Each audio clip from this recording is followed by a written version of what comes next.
Muy bien, pues dándole continuidad a la sesión de lunes y haciendo una especie de paréntesis entre lo que es nuestra programación normal sobre la búsqueda de la mejor versión de mí mismo, pues también hay que reconocer que de manera indirecta, si logramos que nuestro voto sea el mejor voto posible para México, a favor de México, pues estaremos poniendo en práctica la mejor versión de nosotros mismos.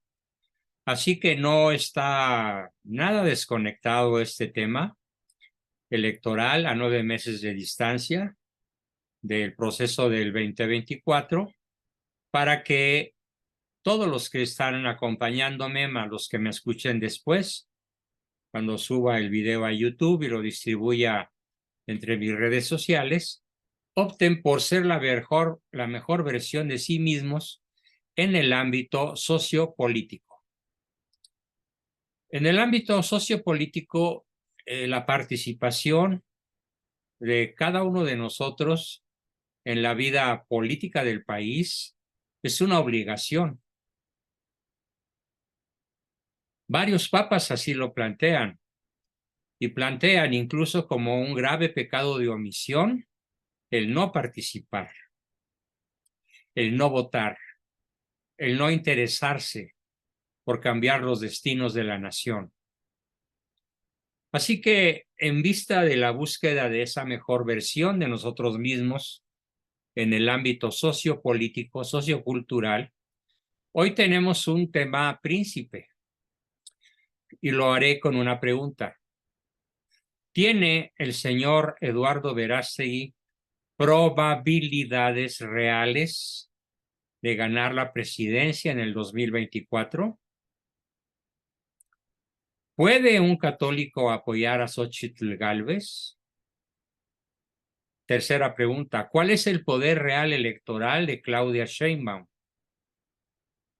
Cuarta, ¿por qué es tan importante el Congreso Federal? De manera que nuestros votos se reflejen en el Congreso Federal para maniatar a un presidente o presidente mujer, como sería la Sheinbaum, que sería la peor maldición que podría caer sobre México. Y en su momento lo aclararé por qué. Y desde luego, todo este tema vamos a desarrollarlo con mucha serenidad, con mucha cautela, con mucha prudencia. Yo diría incluso que aunque nos vayamos inclinando a favor o en contra de algunas de las tesis que voy a plantear, de cualquier manera queda abierto el tiempo. De aquí a los primeros días de junio, pues hay un largo trecho y muchas cosas pueden cambiar para bien o para mal. Pero vamos a imaginar que las elecciones fueran hoy o mañana o en unos cuantos días. Esa es la plataforma sobre la cual les voy a explicar lo que quiero explicarles hoy. La primera pregunta es, ¿tiene Eduardo Verástegui, y cuando digo su nombre lo digo con todo respeto a su persona, sin ningún tinte de menosprecio, ni de ironía, ni de sarcasmo, ¿tiene Eduardo Verástegui probabilidades reales de ganar la presidencia? Bueno, vamos a ver respecto de Eduardo Verástegui, 7 puntos, 7 cosas extremadamente importantes que acerca de él, la verdad es que muy pocos saben. Y me da mucho gusto tener la oportunidad de platicárselas a todos ustedes. Hola Berenice, bienvenida, qué bueno que llegaste. Y a todos los que están llegando, bienvenidos, excelente. Ya tenemos un magnífico quórum de 60 personas. Bueno, para empezar con don Eduardo Verástegui, vamos a ver sus vínculos y su pasado cuestionables. Pero antes una introducción, una breve introducción.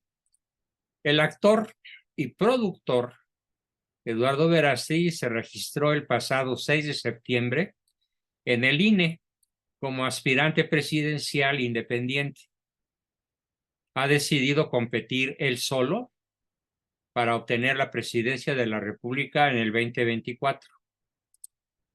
Esto se preveía tras los destapes realizados por el hijo de Bolsonaro en noviembre del 2022, del Bolsonaro, el presidente brasileño, en su evento de la CEPAC, y en agosto pasado, del año pasado, por el expresidente Donald Trump en Washington, cuando dijo, pues un poco a la ligera, pero así lo dijo: yo veo en ti, Eduardo, el próximo presidente de México. Ahora bien, una advertencia muy importante es que ya vi yo un par de veces la película Sonido de Libertad, producida por Eduardo, y es una película que, más allá del éxito en taquilla, ya ha cosechado acuerdos con gobiernos diferentes para combatir el comercio de niños. Bravo. Trasciende las taquillas y llega a incidir en el ánimo de algunos gobernantes. Eso es maravilloso, y la verdad es que esto merece una felicitación de todo corazón para Eduardo, los inversionistas, los productores, el director, los actores. A mí me dejó impresionadísimo la formidable actuación de Jim Caviezel, o como se pronuncie, con un personaje Tim Ballard verdaderamente heroico, épico, épico como un Héctor moderno, Héctor de Troya moderno, como un Aquiles de Troya moderno. Así que, pero una cosa es ser actor, productor, etcétera, estrella del cine, carita, sin duda cabe que Eduardo es una persona con una belleza masculina que destaca y que tiene millones de fans que lo adoran por su físico, porque pues obviamente, si realmente hacemos un análisis de su discurso, donde a grito pelado dice el "para muerto" y otras zarandajas por el estilo, pues no tiene un discurso respetable, no tiene un discurso inteligente. Bien, veamos entonces que una cosa pues es ser estrella de cine y ser productor, y otra cosa muy distinta es pretender ser candidato y participar en una contienda política sin tener la menor experiencia. Para contender en política se requiere experiencia, indudablemente. Entre ambos campos, la farándula y la candidatura para una presidencia, hay un abismo astronómico de millones de años luz de diferencia. Podríamos decir que si nos vamos al extremo de nuestra galaxia, ahí está el mundo de la farándula, y atravesándola de lado a lado, a 4,000 años luz, allá está el otro extremo de la política. La historia del México democrático nos dice que nunca ha ganado un candidato opositor a la presidencia de la República por la vía independiente. Nunca.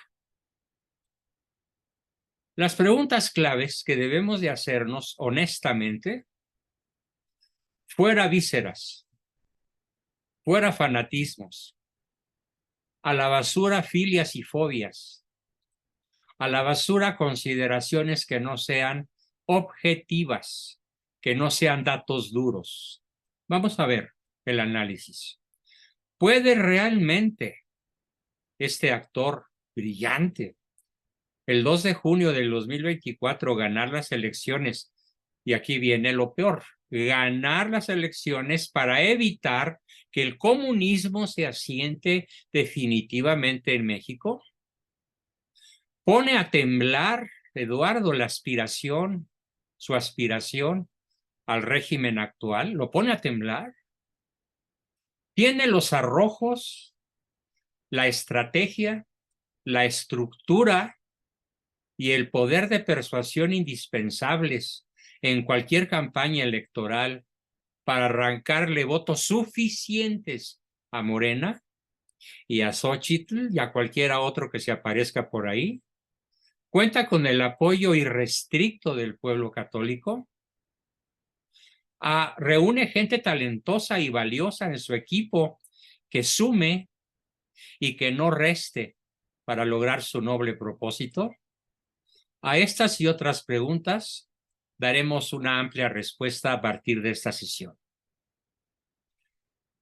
Arranca con toda la historia política, los números, el pasado, los rivales, las relaciones en contra de él. Repito, toda la historia política de México, los números de las elecciones pasadas, los rivales, las relaciones de los rivales en contra. Todo está en contra suya. Pero ha iniciado una ruta arriesgadísima hacia un fin que al menos hoy luce como humanamente imposible de alcanzar. Pero veamos por qué. Analicemos por qué el panorama se vislumbra complicadísimo a fin de brindar orientación ante tanta confusión y pasión para tomar la mejor decisión.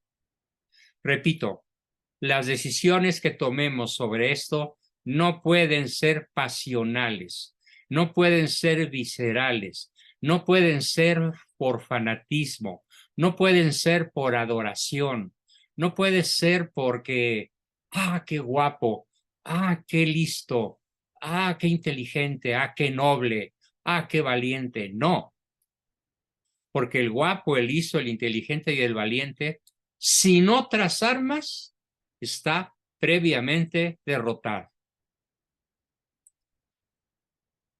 Podríamos hacer varias comparaciones históricas. Todas las batallas en las cuales los pueblos que no tenían armaduras de hierro se enfrentaron a los caballeros medievales, todas esas batallas fueron perdidas frente a los caballeros medievales que usaban armaduras de hierro.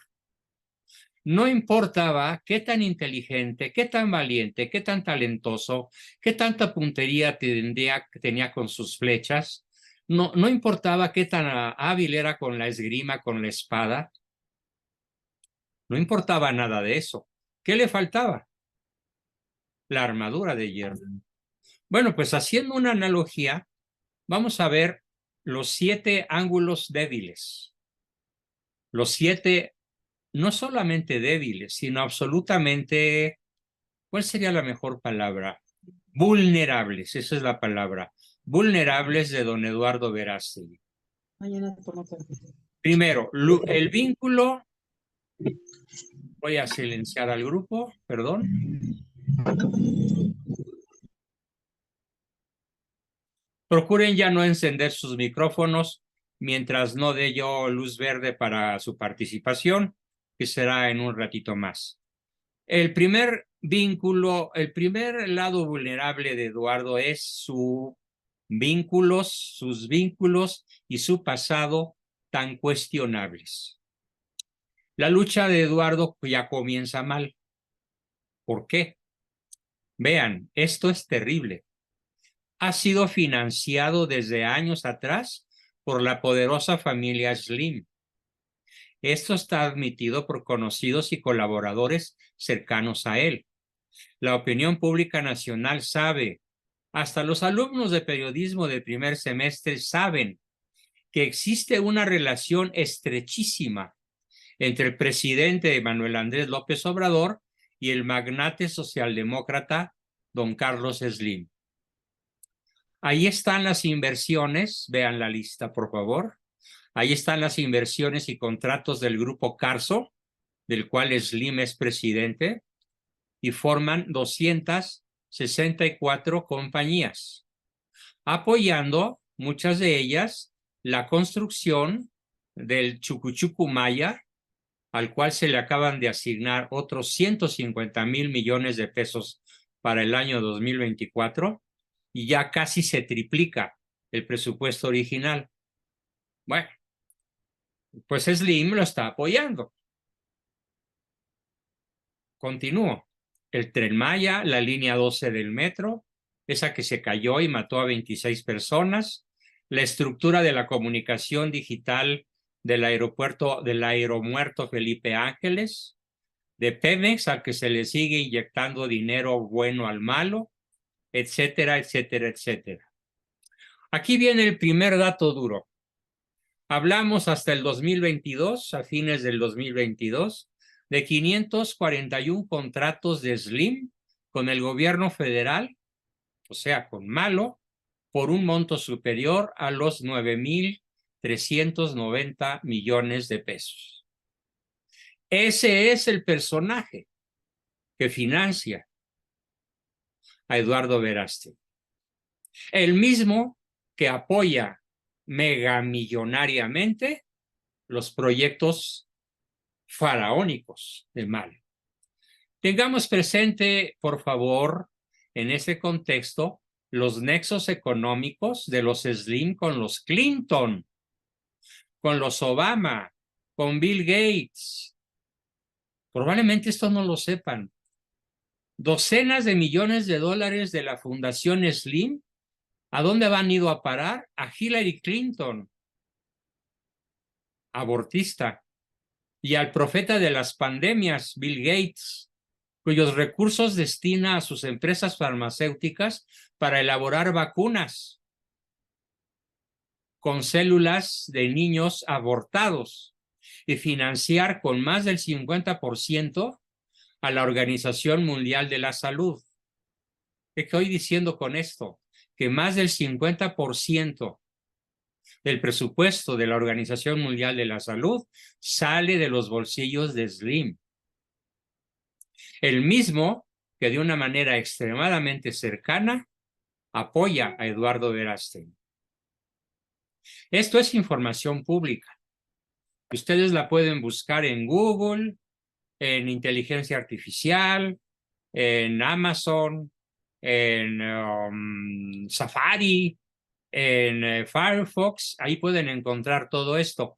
Pero para no hacerlos a ustedes buscar, yo voy a mandar ligas al grupo, suficientes ligas para que los que quieran tener un conocimiento, ahora sí, tete a tete, ojo con liga de lo que estoy diciendo, se tomen la molestia de darle un clic a la liga y averiguar todo, la veracidad de lo que estoy diciendo. Sí entendieron bien. El respaldo a los grandes líderes promotores del aborto, de la anticoncepción, el apoyo a los pregoneros de la socialdemocracia y a los impulsores de la nefasta Agenda 2030, los grandes monstruos contra los que peleamos son financiados por Slim. ¿Te parece congruente que el líder del grupo Carso aporte recursos a esa gente terrible y al mismo tiempo se destine de su dinero, de sus empresas, a financiar a los grupos que apoyan a Verástegui? O sea, una mano a Dios y otra al diablo. Salido del mismo personaje todo ese montón de billetes. A mí me parece radicalmente hipócrita y radicalmente incongruente. Carlos Slim ha invitado al mismísimo Felipe González, expresidente socialista de España, y a Bill Clinton a visitar México. Lo van a poder ver en las fotografías que al final voy a poner. Ahora bien, más allá de la amistad personal que une a Verástegui con la familia más rica de América Latina, Slim llama la atención en los hechos cómo el actor ha beneficiado al cliente principal y a la franquicia de sus patrones. Esto es un misil neutrónico. Vean, por favor, con mucha calma lo que voy a explicar. Es un misil neutrónico contra Eduardo. ¿Por qué? Porque Eduardo apoyó en el 2018 la campaña del Partido Encuentro Social, PES, abortista, organización entre comillas cristiana y satélite de Morena, con lo cual restó votos a la oposición y ayudó al partido oficial a ganar en multitud de distritos electorales. ¿Cómo lo hizo?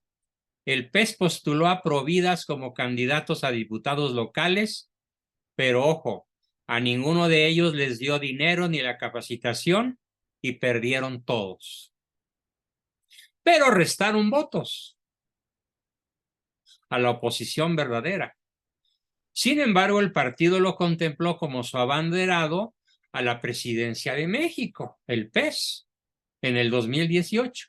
Finalmente, este partidito perdió su registro. Y ahora otro misil.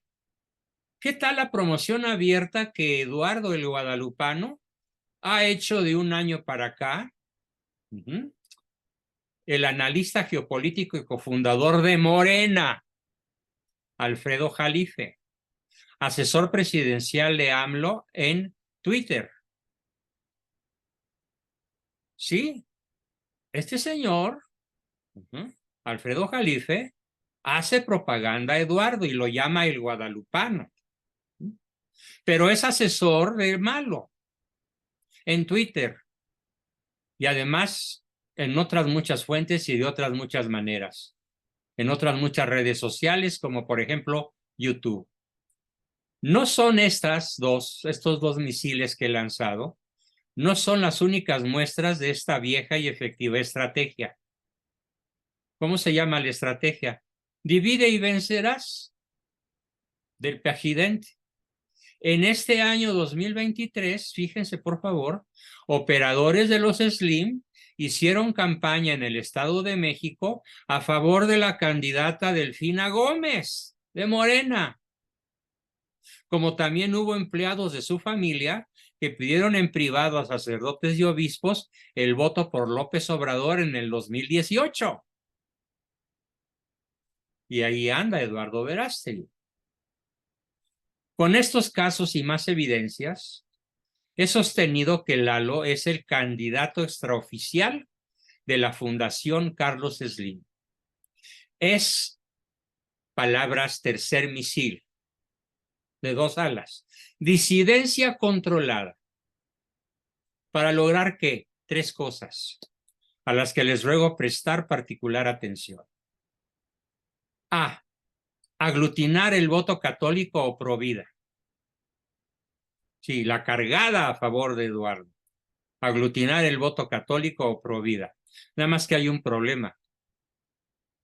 Los verdaderos católicos en este país no pasan del 4%.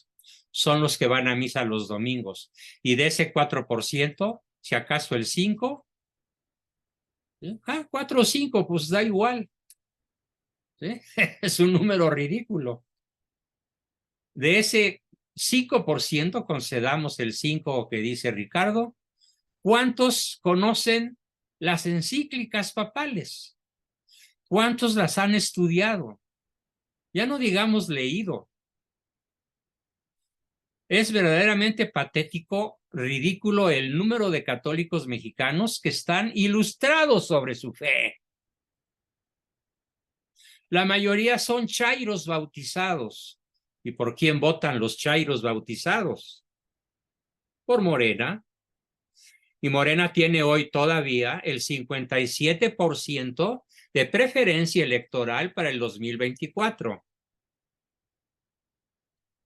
¿Cómo Eduardo se atreve a pelear sin armas contra Goliat? David tenía su onda y con la onda certera de una pedrada en la frente mató al gigante. Pero Eduardo no es David, ni tiene ondas a su alcance, ni nada. Entonces, para aglutinar el voto católico o provida. B, para dividir a la oposición y neutralizarla. La oposición dividida entre Verástegui, otros candidatos, Xóchitl Gálvez, va a quedar neutralizada y dividida. Objetivo B y objetivo C, quitarle sufragios a los partidos de oposición. En el mismo propósito, es el mismo propósito que han cumplido y ejecutarán Movimiento Ciudadano con Samuel García o Marcelo Ebrard. Ya se lanzó por ahí en un proyecto político independiente con el ánimo exactamente igual de lo que he dicho, de restarle votos a la oposición. Finalmente, él sigue adorando a su verdugo en una especie de síndrome de Estocolmo verdaderamente patético. Está enamorado Ebrard de su verdugo malo. Y por eso está creando otro movimiento para quitarle votos a la oposición y garantizar el triunfo de la judía Sheinbaum. Abran los ojos, amigos, por favor, por amor de Dios. Después lo mismo está haciendo Frena con doble A al final, con Gilberto Lozano. Y todas las fuerzas han beneficiado a fin de cuentas de facto al tlatoani tabasqueño. Recientemente, el empresario de TV Azteca, Ricardo Salinas Pliego, el otro magnate que ayudó a Malo con los Slim a llegar al poder, apareció junto a Eduardo, por el amor de Dios, en una foto donde declaró, Salinas Pliego declaró, estamos cocinando otras sorpresas. ¿Cuáles van a ser? En los próximos meses las sabremos. Así es, qué curioso que la dupla Slim Salinas Pliego respalden al productor. Conociendo la clase de sabandijas que son Slim y Salinas Pliego. Ya dije por qué son sabandijas. ¿Por qué son destructores? ¿Por qué son abortistas? ¿Por qué financian a los Clinton, a los Obama, a la ONU, a la Organización Mundial de la Salud? Hablamos de los dos grandes beneficiarios de este sistema y gobierno, e insisto, con miles de millones de pesos en inversiones y contratos, muchísimos de ellos sin licitación. Ambos, Slim y Salinas, son parte de la verdadera oligarquía mexicana, anti-mexicana diría yo, que tanto critica el presidente. Pero como acostumbra hacer con sus aliados socioeconómicos, los complace y les perdona sus adeudos millonarios. Televisión Azteca debe 25,000 millones de pesos y habiendo Hacienda podido ya cobrarlos, no los ha cobrado, ni Salinas Pliego los ha pagado, ni los va a pagar, porque nada en el mar de la impunidad bajo la protección de su amo, el presidente. No me sorprendería nada ver pronto a Lalo Eduardo de la mano de Azcárraga en Televisa o bien en entrevistas en sus canales de televisión abierta.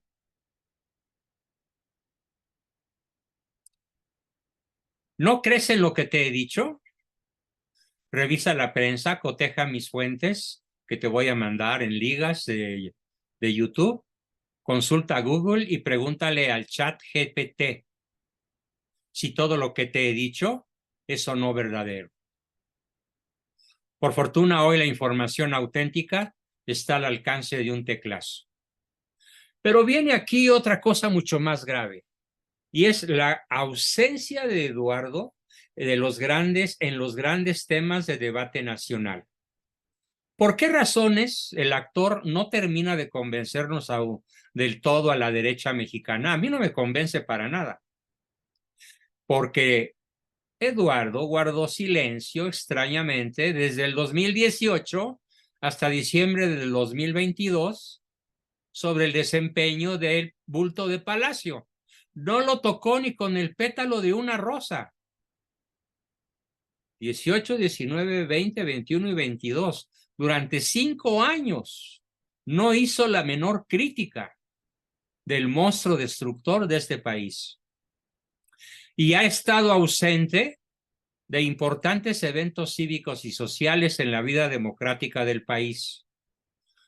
Podrá arguir asuntos personales o fílmicos, pero un buen líder católico mexicano que se precie de serlo, por más ocupado que esté, no puede sustraerse de la dolorosa realidad nacional que hemos padecido todos, ni dejar de atender a sus seguidores.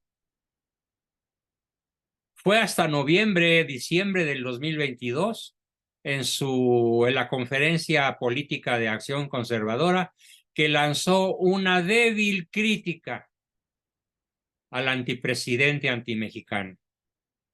Una sola y muy débil, y no permeó con fuerza, porque no lo hizo con fuerza. Ha emitido desde entonces algunas opiniones o comentarios esporádicos muy tibios en la red social X, antes Twitter. No dijo nada, por ejemplo, sobre la defensa de la autonomía del INE. Calladito, calladito. No defendió al INE. No dijo nada del accidente mortal de la línea 12 del metro que costó 26 vidas y que la Sheinbaum sigue impune al respecto, porque bajo su poder fue construida. No dijo nada contra la militarización del país. Eduardo no dijo nada contra el ataque presidencial a la Suprema Corte de Justicia de la Nación. Eduardo guardó silencio ante el asesinato de líderes sociales. Eduardo guardó silencio ante el asesinato de docenas de periodistas y sacerdotes. ¿Ustedes le conocen algún pronunciamiento sobre estos temas? No, porque no hay ninguno. Grave, gravísimo. Tampoco emitió una sola opinión sobre los 5 pasados desinformes de Malo. No dijo nada. El que calla otorga. Eso sí, han sonado brutalmente sus recientes declaraciones contra el PAN cuando gritó: ¡El PAN ha muerto! Vean su video. Parece un gritón pueblerino de arrabalero. A propósito, pregunto, ¿por qué no le reclamó esa crítica su supuesto aliado Rodrigo Iván Cortés, dirigente del Frente Nacional por la Familia y miembro de Acción Nacional, miembro importante de Acción Nacional? ¿Por qué? Pues porque es su cómplice. Coincido en los cuestionamientos a los partidos políticos, sí. Yo estoy de acuerdo en que él y muchos analistas hemos hecho justicia al acusar al PRI, PAN, PRD, etcétera, etcétera, de corrupción, amiguismo, mala imagen, etcétera. Pero es lo que tenemos hoy. Nuestro sistema político está podrido hasta la médula. Nada más que esas son las reglas actuales del juego. Nos gusten o no, es lo que hay. Y como el Poder Judicial y Legislativo, corruptos también, salvo honestas y honradas excepciones de actores políticos, esta endeble, me burlo, democracia, huele mal, apesta. Pero ahí vemos el resultado de nuestra omisión y de nuestra apatía como ciudadanos al negarnos a participar en política en sentido amplio, búsqueda del bien común, y en sentido estricto, búsqueda del poder. Les invito a leer la carta encíclica Christe Fidelis Laici, traducción, vocación y misión de los laicos en el mundo, de su santidad Juan Pablo II, San Juan Pablo II. Nos hará un enorme bien a todos, especialmente a los bautizados, que siguen diciendo, por ignorancia y por miedo, que no se pueden mezclar la fe y la política. Vaya argumento menso, tonto, eso de dar al César y al lo que es del César y a Dios lo que es de Dios, en palabras de un católico, simplemente demuestra que no conoce para nada ni de lejos la poderosa encíclica de vocación y misión de los laicos en el mundo, donde el Papa San Juan Pablo nos insta con toda su fuerza a involucrarnos de manera directa, a involucrarnos de manera estricta en la búsqueda del poder para el bien del país, para el bien de la nación. Muchas personas ignorantes me gritan en mis redes, en mis grupos incluso, es pro vida. ¿Ah, sí? Veamos. Pues muy bien, veamos. Es fácil decirlo, solo que nunca se le ha visto cabildear en los congresos locales, ni en el Congreso Federal. Nunca Eduardo ha ido a cabildear en un congreso local y menos en el Congreso Federal. Cuando cientos y aún miles de personas sí lo han hecho. Y son personas de a pie, son ciudadanos de a pie. Pero él no va. Como tampoco marchar año con año en las manifestaciones de una gran organización a la que yo pertenezco, que se llama Pasos por la Vida. Bueno, ha enviado algunos mensajes de video por internet, pero no se ha atrevido, como lo han hecho muchos, a cerrar el Senado de la República o a tomar tribunas de congresos o a cerrar temporalmente carreteras protestando en defensa de la vida y contra las leyes abortistas. Como tampoco se le ha visto llamando a defender los templos. No dijo nada para defender las iglesias y los templos ante el ataque de las hordas feministas del trapo verde. Tampoco estuvo ahí presente, ni física ni virtualmente. ¿Por qué? Juzguen ustedes.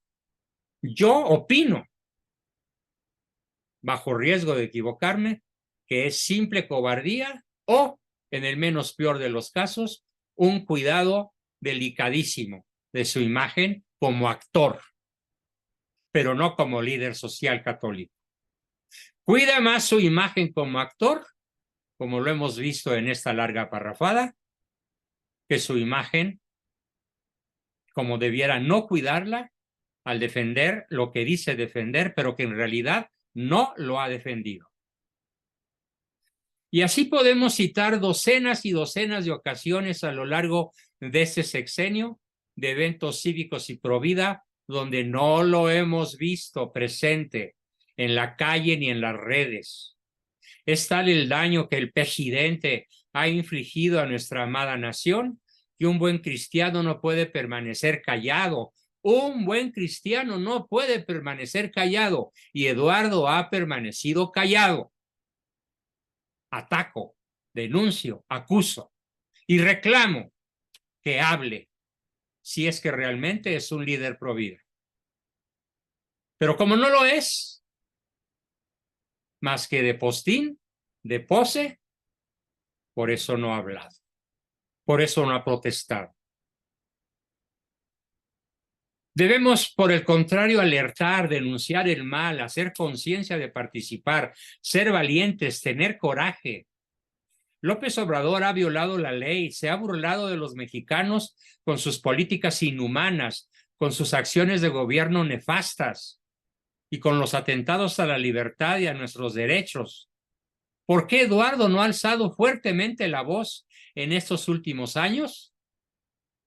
Francamente, Eduardo se ve muy mal al criticar más a los partidos de oposición que a Malo y a Morena. Algo podrido apesta en Dinamarca. Además, tiene una nula estructura electoral. ¿Le va a alcanzar el apoyo de los grupos y movimientos afines que no son más del 4% o 5% para ganar? ¿Ganarle al voto duro que tiene la Sheinbaum? Imposible. No es suficiente. ¿Pero por qué? Aquí viene la cereza del pastel. ¿Por qué no es posible contar con el voto católico? Porque México dejó hace muchos años de ser un país católico. Yo tenía 9 años de edad y en la mesa del comedor de la casa paterna mi papá dijo algo que me quedó muy grabado. México ya es un país de neopaganos, excristianos, renegados, bautizados, pero no es un país de católicos. Y estamos hablando de 1940 y de 1952, cuando yo tenía 9 años. ¿Qué será ahora? Si en aquella época todavía podíamos hablar de una mayoría de católicos verdaderos, hoy somos una minoría en retirada y que todos los días pierde números. Si partimos de las cifras de asistentes a marchas y eventos en los tiempos recientes que congregan a su mercado natural, estas no superan el 1,000,000 de personas en todo el país, mientras que Morena y los partidos lograron reunir 52 millones de votos. ¿Cómo va a pelear Eduardo contra esto? Sobre el tan llevado y traído voto católico consciente, la realidad es que no hay relevancia de esto. Carece de un peso específico importante. Este voto no ha logrado inclinar la balanza en las elecciones en las últimas décadas. Desde hace un siglo que existió el Partido Católico Mexicano. Fue barrido por el PRI y ahora extinguido por el paganismo, por el dolce farniente, por la ignorancia culpable, porque los libros son sagrados, nadie los toca. A ver, ¿por qué Eduardo no hizo nada para inclinar la balanza de las elecciones en los últimos 3 años, por ejemplo, en el Estado de México? ¿Por qué no salió a defender a Alejandra del Moral? ¿Por qué dejó que otra morenista tomara el poder en el Estado de México? El estado más numeroso, más productivo, más pujante económicamente de la República. No dijo nada, no hizo nada, no movió un dedo.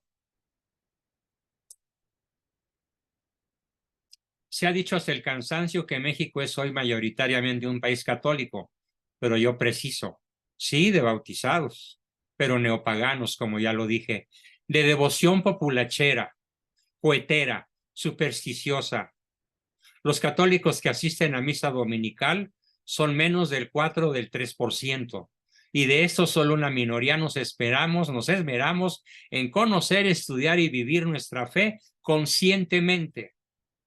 Asimismo, al 95% no le interesa participar en grupos sociales de asistencia de caridad, vecinales, de padres de familia ni de iglesia. La ignorancia es monumental. Si nos referimos a conocer temas fundamentales de la doctrina social católica, que es evidente que Eduardo no ha estudiado, porque cuando mucho tiene prepa, no tiene carrera, aparte de no tener experiencia política. Bien, ante esta realidad sociológica, ¿es Eduardo una opción creíble, auténtica y representativa del movimiento pro vida, familia, católico y hasta de la jerarquía eclesiástica? Sí, pero para una mínima parte de ese nicho del catolicismo consciente, cuyo discurso, el discurso de Eduardo, es música para sus oídos, pese a las casi nulas veces que ha hablado públicamente, como ya quedamos, para defender estos temas. Pero no lo es. Eduardo no tiene ninguna representatividad, ni creíble, ni auténtica, ni con posibilidades de ganar para los otros 126.7 millones de mexicanos. Es abrumadora la diferencia. Añada a lo anterior que los niveles socioeconómicos pobres son la mayoría de la población, cuando Eduardo y sus seguidores pertenecen a la clase alta. ¿Cómo conectar con ellos? ¿Qué propuestas hace Eduardo para venderles más allá del rollo pro vida cuando sus preocupaciones son satisfacer sus necesidades básicas y son la principal base electoral, bautizados de Morena? ¿Qué operaciones, voces o líderes tiene con ese perfil para traerlos a esto? Ninguno. Es el voto duro de Morena, el voto duro de Malo, el que define quién gana y quién pierde en una elección. Verástegui, en cambio, o no sabe o no le gusta este mercado. Así como conquistar este público de chairos implica baño de pueblo, viajar en metro, visitar mercados, recorrer calles, andar en pueblos, comer en la banqueta, ensuciarse. Nunca lo ha hecho ni lo hará. No quiere, no sabe, no puede, no está en él. Y esto sin duda, ¿sí?, es una de sus peores desventajas. Así que, queridos amigos, yo los invito, sinceramente, no he terminado, el material es larguísimo, es muchísimo. Es un estudio hecho por Jaime Duarte, por Mario Gallardo Mendiolea y un servidor. Estudio que vamos a publicar mañana a las 8 de la noche en una conferencia tripartita que tendremos nosotros tres y a la cual todos ustedes serán invitados para que escuchen de viva voz a otros ponentes que no sean yo, con tesis que posiblemente todavía logren sorprenderlos y con planteamientos que cuando menos nos hagan a todos reflexionar y optar por el voto inteligente, informado a favor de México. Hoy me atrevo a sostener esta tesis peregrina. Un voto por Eduardo Verástegui es un voto contra México. Un voto por Xóchitl Gálvez es un voto por México. Con todo y que no vamos a votar por ella en cuanto su postura débil, su postura, digamos, cobarde incluso, ante las leyes abortistas. Ya se lo dijo a Fernando Guzmán, un líder pro vida de primerísimo nivel, de los poco creíbles que yo conozco, un tipazo extraordinario, con una familia de 12 hijos y un líder católico culto. Xochitl le prometió: yo pensaré siempre que las mujeres no deben ser criminalizadas por abortar, pero no impondré leyes favorables al aborto. Se lo hizo en promesa formal a Fernando Guzmán y estoy seguro de que la va a cumplir. Este tema sobre Xóchitl Gálvez y su postura todavía nos queda por hilar fino, lo haremos en próximas sesiones. Por ahora con eso termino mi exposición, que se colgó un poquito más de lo normal, y empezamos como siempre con nuestra tanda de preguntas, aportaciones, comentarios y todo lo que nos quieran decir. Hago pausa y continuamos.